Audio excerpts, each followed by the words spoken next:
दूसरा वैराग्य आता है शमशान में। हाँ, किसी का निधन हो जाए, उसको छोड़ने जाते हैं, अनुभव करना, ठिकाने लगाने वाले लगाए, बाकी जो गए ना साथ में वो 4-4 6-6 के गुड़ बना बना के बैठ जाते हैं और इधर उधर की बात। और एक बात और बोलते बात ही बात में, क्या भैया दुनिया में कितना ही कुछ कर लो, आना एक दिन सबको यही है। और जैसे ही वो चंदन की लकड़ी फेंकी फिर दौड़ लग, दुकान खोलना, काम से जाना, शादी में जाना, रिश्तेदारी में जाना, नौकरी जाना, क्षणिक वैराग्य। और तीसरा वैराग्य घर में ही आता है साहब, घर में। हाँ, खटपट हो जाए तब देखो, हाँ, कई गुस्से में बैग में कपड़े ठूस के स्टेशन पहुंच गए, कई ही। हाँ, और मुश्किल से 2 घंटे में वापस, 2 घंटे में। और पूछे क्यों तुम तो आ गए? बिल्कुल नहीं आता, पर वो घर में वो सबसे छोटो है नहीं, वो हमारा बिना नहीं रहे। हाँ, यही तो मोह है, मन उलझा हुआ है। और मोक्ष क्या है? बड़ी सरल परिभाषा है, मोह का क्षय ही मोक्ष है। जीते जी भी मोक्ष हो सकता है। हमारी आसक्ति किस काम में है, बस वहां से मन को निकाल लें, समझ लो मोक्ष हो गया। मरने के बाद की तो नहीं जानते। हाँ? जीते जी हमारा मन कहाँ उलझा है? घर में, परिवार में, धन में, पद में, सम्मान में, संपत्ति में, खाने में, कहाँ मन उलझा है? बस वहां से मन निकल जाए, समझ लो मोक्ष हो गया। हाँ, और सार है, कोई साथ नहीं देता। उस हाथी ने भगवान को पुकारा और भगवान सर्वभाषाविद है, ये भी समझ लो। सबकी भाषा भगवान जानता है। ये मन में मत सोचना हमसे संस्कृत नहीं आती तो क्या भगवान तक पुकार पहुंचेगी? अरे पहुंचेगी। जो आपकी भाषा है उस भाषा में भगवान को बुलाइए। हाँ, अरे गूंगे की भाषा भी भगवान समझते हैं, गूंगे की पुकार। हाँ, अब गूंगा बोल पाता है क्या? पर उसकी भी भगवान सुन लेते हैं। सर्व भाषा भी।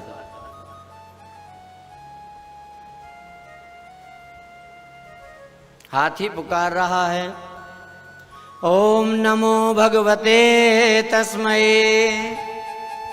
यत एतच्चिदात्मकं पुरुषायादि बीजाय परेशाया विधीमहि।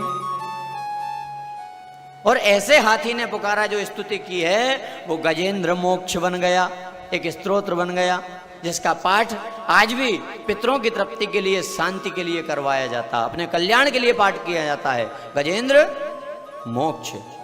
हाँ, ब्राह्मण लोग बताते हैं अगर कुंडली में पितृदोष हो, गजेंद्र मोक्ष का पाठ करिए, कराइए।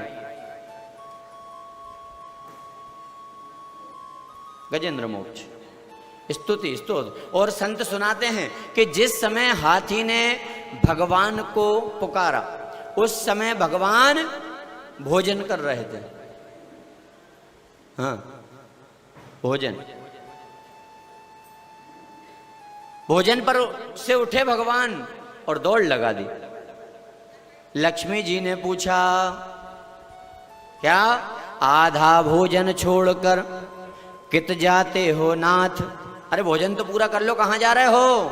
तो भगवान कह रहे हैं मेरा भक्त हाथी संकट में है। पर भगवान हाथी का हा बोल पाए लक्ष्मी के पास, थी बोला तब तक तो हाथी के पास आ गए। हाँ, आधा भोजन छोड़कर कित जाते हो नाथ, तो हा लक्ष्मी के पास था और थी हाथी के पास। थी बोला तब तक तो हाथी के पास आ गए। करुण पुकार, आंख में आंसू भरकर पुकारा।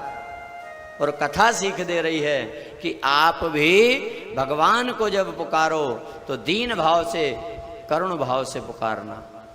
हाँ, संसार का कोई दुख हो रोना आए तो संसार के सामने मत रोना। अब अगर रोना हो तो भगवान के सामने रोना।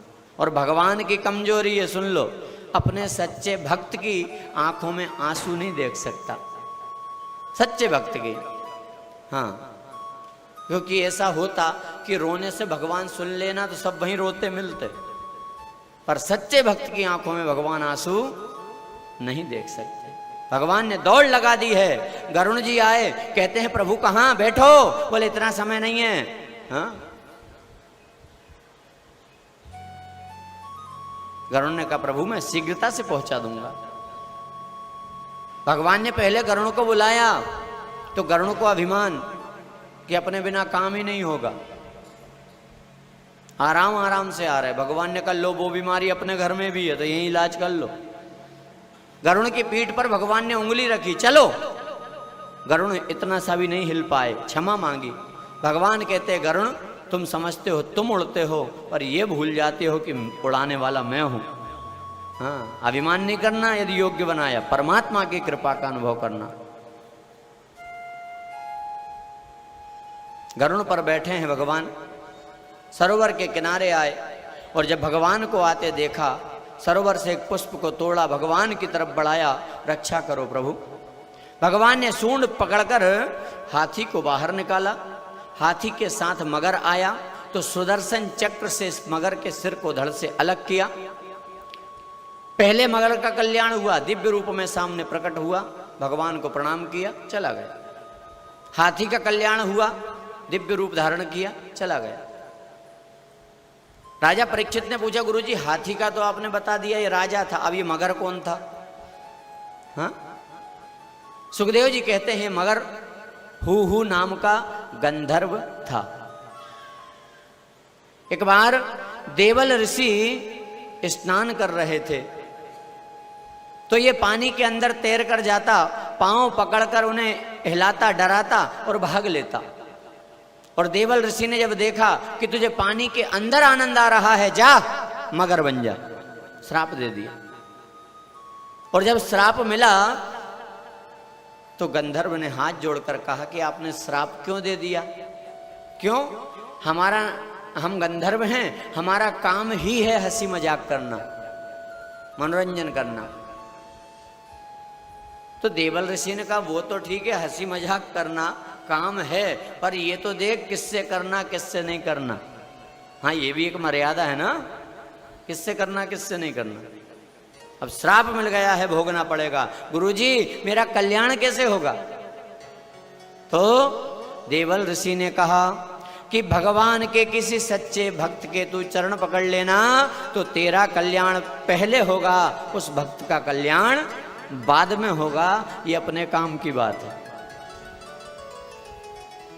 इतनी योग्यता हम में नहीं है हम भगवान को पकड़ पाएं, पर इतना तो कर सकते हैं कि भगवान के किसी सच्चे भक्त, किसी संत के चरण पकड़ लें, और यदि पकड़ लिए तो हमारा कल्याण पहले होगा, उस भक्त और संत का कल्याण बाद में होगा। हमारा कल्याण पहले होगा।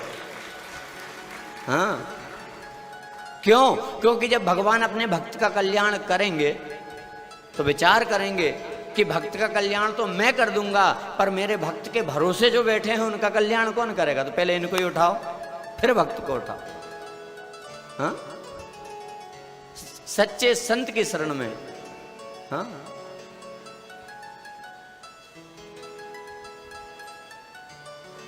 गज और ग्राह का कल्याण हुआ है।